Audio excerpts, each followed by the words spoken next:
Depois do colapso devastador de 1929, Benjamin Graham não era mais o jovem brilhante e confiante que o mercado celebrava no auge da década de 1920. O crash havia despedaçado não apenas sua situação financeira, mas também sua estrutura interna. O homem que emergia dos escombros não carregava mais a arrogância silenciosa de quem acredita que pode dominar o mercado, nem a sensação ingênua de que inteligência é suficiente para vencer ciclos econômicos. Ele saiu destruído, emocionalmente, psicologicamente e intelectualmente.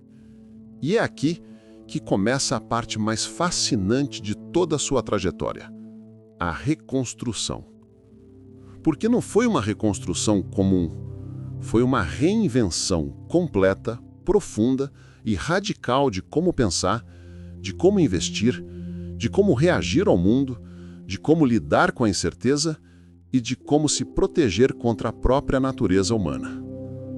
Nos primeiros meses após a queda, Graham viveu um silêncio que raramente aparece em seus livros. Ele havia perdido dinheiro próprio, o dinheiro de clientes, parte de sua reputação e, pior, a confiança na própria capacidade. Ele se recolheu. Caminhava pela rua carregando o peso de cada decisão mal calculada, de cada risco subestimado, de cada momento de euforia que o contagiou sem que ele percebesse. O crash tinha exposto algo que incomodava profundamente Graham. Por trás de seus cálculos brilhantes, existiam julgamentos emocionais que ele acreditava não possuir. E esse reconhecimento, esse espelho quebrado onde se vê o próprio erro, foi o ponto inicial da transformação. A reconstrução começou quando Graham decidiu revisitar, com brutal honestidade, cada operação realizada antes do crash. Ele queria entender, de forma cirúrgica, onde exatamente havia falhado. E os resultados dessa análise foram reveladores. Ele percebeu que o problema não tinha sido apenas técnico, não foi uma equação mal montada ou um erro de leitura de balanço. O problema era muito maior.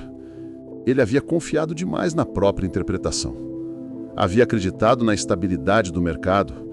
Havia permitido que o clima de euforia coletivo influenciasse decisões que antes consideraria imprudentes.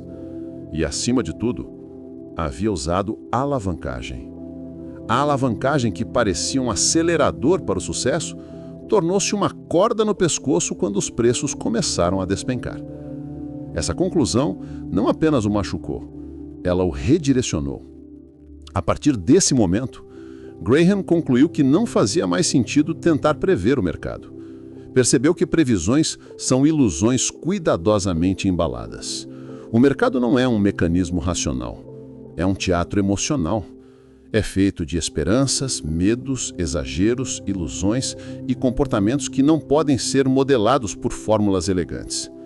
Se o mercado é emocional, então a primeira coisa que o investidor precisa dominar não é a matemática, mas a si mesmo.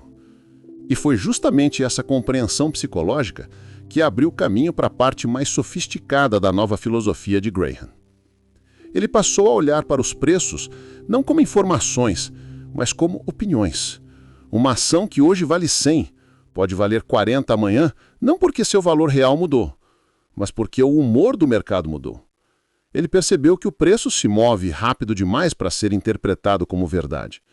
Já o valor real de uma empresa, se move lentamente. Ele é construído com lucros, com ativos, com gestão, com processos, com eficiência, com capacidade competitiva. O valor é estável. O preço é histérico. Essa distinção se tornou a fundação de tudo o que ele desenvolveria dali em diante. A conclusão inevitável desse raciocínio foi simples, porém revolucionária. Se o preço é instável e emocional, e se o valor é estável e racional, então a única forma sensata de investir é buscar discrepâncias entre os dois. Era a primeira forma clara daquilo que chamamos de value investing. Mas Graham percebeu que ainda faltava algo. Faltava uma camada de proteção. Porque mesmo as melhores avaliações de valor podem conter erros. Mesmo os melhores analistas podem se enganar. Mesmo empresas excelentes podem enfrentar crises inesperadas. Mesmo balanços sólidos podem esconder fragilidades. Então, se um investidor não pode confiar plenamente no preço e também não pode confiar plenamente na própria análise, de onde virá a proteção necessária? É nesse momento que nasce a margem de segurança. Ela não foi criada como uma fórmula elegante. Ela nasceu da dor, nasceu da humilhação, nasceu da percepção de que o mundo é imprevisível e que nenhuma mente humana, por mais brilhante que seja, pode controlar todos os fatores que influenciam o futuro de um negócio. A margem de segurança é a diferença entre o valor intrínseco e o preço pago. Quando essa diferença é suficientemente grande, o investidor está protegido contra erros de cálculo, contra recessões, contra eventos inesperados e contra a própria tendência humana de superestimar sua capacidade de prever o futuro. Para Graham, a margem de segurança não era apenas uma técnica, era uma forma de humildade intelectual aplicada ao mercado. Paralelo a essa reinvenção conceitual, Graham também percebeu que precisava de abordagens práticas que funcionassem mesmo em mercados desfavoráveis. Ele começou a desenvolver e sistematizar estratégias que se comportassem bem, independente do humor da economia. Assim nasceram suas Special Situations, oportunidades especiais. Aqui ele reunia arbitragens, liquidações, fusões, reorganizações, ações vendidas abaixo do capital de giro e outras operações onde a chance de lucro era quase matemática, não dependente de preço. Essas estratégias, invisíveis ao olho do investidor comum, eram extremamente lucrativas para quem soubesse analisá-las com frieza. Foi nelas que Graham encontrou as mais lucrativas operações de sua carreira. E foram essas operações que, décadas depois, formaram um arcabouço mental de Warren Buffett. Mas a transformação de Graham não foi apenas técnica, ela foi filosófica. Ele passou a enxergar investimentos não como uma corrida para maximizar ganhos, mas como uma prática para minimizar erros. Ele percebeu que o verdadeiro investidor não busca ficar rico rapidamente, mas evitar ficar pobre permanentemente. Ele entendeu que ganhar dinheiro é fácil quando o mercado está em alta. Difícil é sobreviver às baixas. E sobreviver tornou-se seu objetivo principal. Graham reformulou tudo em sua vida profissional: seu método, sua postura, seu gerenciamento de risco, sua forma de ensinar e até sua relação emocional com o mercado. Foi nessa fase que ele começou a escrever Security Analysis, obra monumental que deu forma técnica a tudo que havia aprendido na dor. E mais tarde, The Intelligent Investor, o livro que transformaria a filosofia em linguagem acessível para o mundo inteiro. O que poucos entendem é que esses livros não nasceram de uma mente brilhante. Nasceram de uma mente ferida que se recusou a repetir os próprios erros. Eles são a junção de raciocínio, ciência, comportamento humano e humildade intelectual. Com sua filosofia reconstruída, Graham voltou a operar. Mas agora ele era outro homem.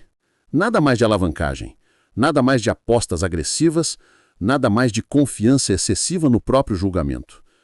Ele buscava negócios baratos, oportunidades assimétricas, situações especiais e ações negociadas abaixo do valor líquido de seus ativos. E quando ele encontrava algo extraordinário, como a Geico, sua maior vitória, ele entrava com convicção, mas não com arrogância. Entrava com base matemática, não emocional. É assim que Graham, depois de quase perder tudo, construiu uma trajetória ainda mais bem-sucedida do que a anterior. Não porque ficou mais inteligente, mas porque ficou mais sábio. Ele aprendeu que sobreviver é mais importante do que brilhar, que evitar a ruína é mais importante do que buscar o ganho máximo, que a paciência é mais poderosa do que a esperteza, e que o mercado não recompensa quem tenta prever o futuro, mas quem se protege do futuro. No fim de sua vida, Graham dizia que a lição mais importante de toda a sua carreira não estava em um balanço ou em um cálculo. Estava no comportamento. Estava na capacidade de manter a calma quando todos estão em pânico. Estava na coragem de fazer o certo quando todos fazem o errado. Estava na simplicidade de comprar valor e ignorar preço. E, acima de tudo, estava na humildade de admitir que não sabemos o futuro. A reconstrução de Benjamin Graham, após 1929, é a história de como um investidor brilhante foi obrigado a se desfazer da própria invencibilidade para encontrar a verdadeira sabedoria. Ele não se tornou grande apesar do crash. Ele se tornou grande por causa dele. A filosofia que ele reconstruiu, paciente, racional, fundamentada e profundamente humana, mudaria não apenas sua vida, mas a vida de milhões de pessoas que aprenderiam a investir com ele, direta ou indiretamente. É o legado de um homem que caiu, sofreu, aprendeu e se levantou com uma força intelectual que ninguém mais havia alcançado antes. No próximo vídeo, vamos entrar no coração técnico dessa nova era de Graham, suas operações especiais, suas arbitragens